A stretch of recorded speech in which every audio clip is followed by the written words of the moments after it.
Rudens vienmēr ir izcēlies ar savu produktivitāti mūziķi, rāda mūziku un, protams, jaunus videoklipus. Un tā lūk, pavisam negaidot, pavisam klusu, mūs visus iepriecina grupa Trijāns Parks ar jaunu, lielisku, skanošu videoklipu.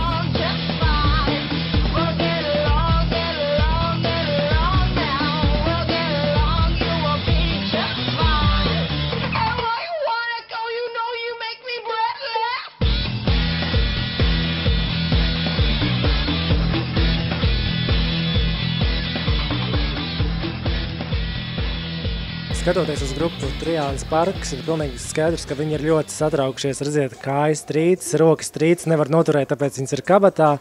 Un Agnesei kaut kur zobos iekārusies vīna glāze. Un iemesls ir tāds, ka viņi tūlīt prezentēs jauno klipu. Kas ir režisors un kā tad klips tāpa? Klipa režisors ir mūsu labs draugs Ivars Burtnieks, kas šobrīd atrodas, diemžēl, ārzemēs. Un mazliet žēl, ka viņš šobrīd nevar būt kopā ar mums un dalīties šajā priekā ar visu grupu un mūsu draugiem, kas ir šeit sanākuši. Bet sveiciens viņam, ja viņš skatās. Viņš noteikti skatīsies, vai ne? Protams, ka skatīsies. Nu, jā, sveiks, Ivar! Ivar, čau! Un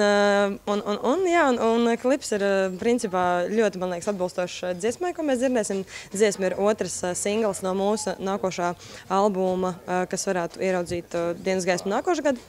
Un dziesma nosaukums ir Breathless. Tas ir tā kā tāds bez elpas. Elpas nav. Bet es jau domāju, ka tu noskatīsies, un tad jau katrs jau pats izdarīs savus secinājumus. Kas bija grūtākais filmēšanas procesā?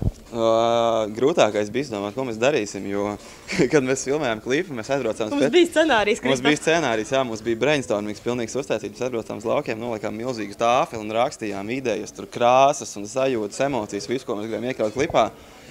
Bet, kad mēs nonācām līdz pirmajai filmēšanas lokācijai, tad mēs sapratām, ka mēs tālāk nemaz netiksim un darīsim visu uz vietas, un tad viss tālāk bija vienkārši improvizācija. Tas viss scenārijs tika vienkārši nolikts malā, un tā bija pilnīgs haoss notika improvizācija. Jā. Sapratu, kas videoklipa laikā kaut kas tika saplēsts?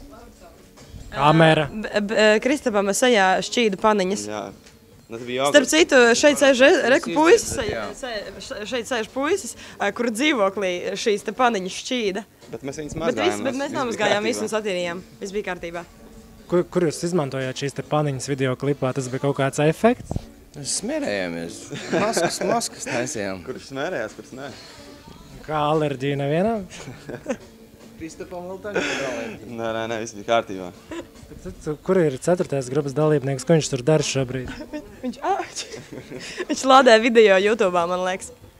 Ko es domāju, kad viss ir gatavi, lai tūlīt tas notikt, jā? Mēs vēl mazliet sagaidīsim, jā, vēl pāris cilvēkus, un tad jau, es domāju, mēs sāksim ar kādu muzikālu gara darbu, un tad mēs kopistiski skatīsimies šo brīnišķīgo videoklipu.